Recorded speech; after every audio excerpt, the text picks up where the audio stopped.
Type 1 diabetes is a disease which is caused by insulin deficiency. In Western countries, almost all patients have the immune-mediated variety of type 1 diabetes.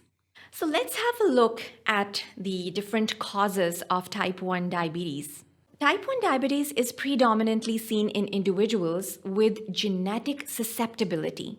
More than 90% of the individuals with type 1 diabetes are carrying HLA-DR3 and HLA-DR4 genes.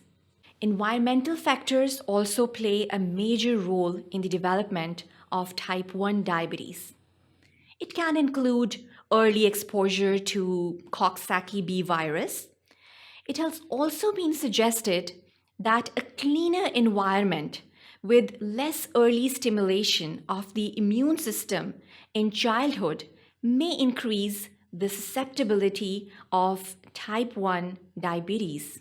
Then there are certain risk factors that can make an individual more prone to the development of type 1 diabetes.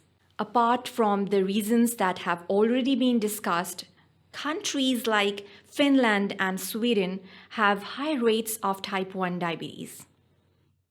The presence of damaging immune system cells, that is the autoantibodies, can also increase the risk for the development of this particular condition. Now let us discuss the pathophysiology of diabetes mellitus type 1. First of all, let's see what is happening inside the beta pancreatic cell under normal circumstances. Glucose is able to come into the beta cells via this glucose transmitter.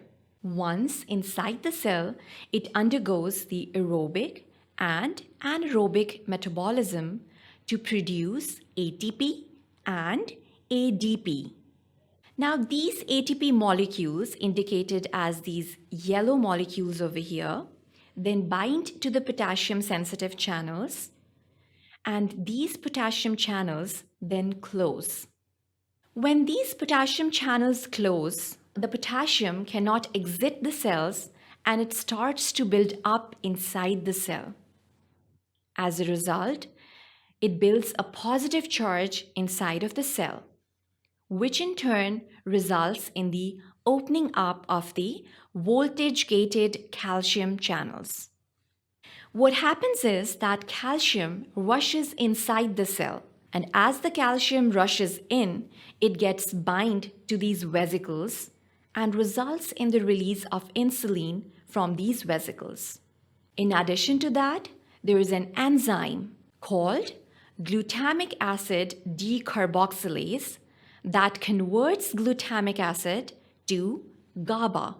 Now you have to remember that this GABA is responsible for the release of insulin, and it also proves to be protective for the beta hepatic cells. So now we are well versed with the normal mechanisms undergoing in the beta pancreatic cell. Now it's time for the application of the antibody concept. So remember, first of all, we have these anti-islet cell antibodies that are going to attack the specific self-antigens on the beta cells. Second set of antibodies attack the glutamic acid decarboxylase called the anti-GAD antibodies. And lastly, we have the antibodies directed against the insulin itself. So the antibodies are directed against the beta cells or proteins within it, and what is going to happen is the insulin production is going to decrease, resulting in high glucose levels. Because of the fact that when insulin gets attached to any cell, it increases the expression of glucose transporters on the cell surface. As a result, glucose can enter the cells and of course they utilize the energy in this regard. Whenever there will be a lack of insulin, this whole cycle would be disturbed, resulting in an increase of glucose levels in the blood.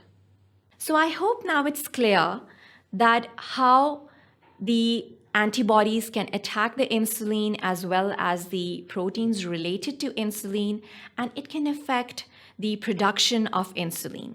In type 1 diabetes, you have to remember that there is an absolute deficiency of insulin that is going to result ultimately in the high levels of glucose in the blood. So let's see what is going to be the ultimate clinical outcome. How is the patient going to present to you in the outpatient departments? Mostly at presentation, patients are young, that is less than 30 years, and often thin and have symptoms of polyuria, that is increased frequency of urination, polydipsia, increased thirst, weight loss, fatigue, and infections. So look out for these particular patients who come up to you with abscesses or repeated fungal infections, for instance, candidiasis that can be an oral thrush or even a vaginal thrush. Always check for their glucose levels. Ketoacidosis may occur in these patients, and the particular symptoms would be nausea, vomiting, drowsiness, and tachypnea, that is, increased breathing frequency. Patients have an obligate need for insulin in these particular scenarios because we've already discussed that there is an absolute deficiency of insulin in these patients. Now, let me tell you something that you have to focus on and remember always. In type 1 diabetes, there is an absolute insulin deficiency. So what is going to happen is the body is going to start utilizing fats and proteins instead. So there is going to be an increase in lipolysis. And on the other hand, there is going to be an increase in the protein breakdown. Now, what is going to happen is diabetic ketoacidosis is basically going to occur only in type 1 diabetic patients. Why? Because the process of fat metabolism is going to enhance in these patients, which is ultimately going to result in an increase in the ketones in the body. And ultimately, all of this process is going to conclude into diabetic ketoacidosis, that is basically referring towards the increased levels of ketone bodies. So this is the main difference that you have to remember, that in type 1 diabetic patients, the patients can go into diabetic ketoacidosis, while on the other hand, in type 2 diabetic patients, the patients usually suffer from a condition which is known as HONC, abbreviated such because it basically stands for hyperosmolar non-ketotic condition.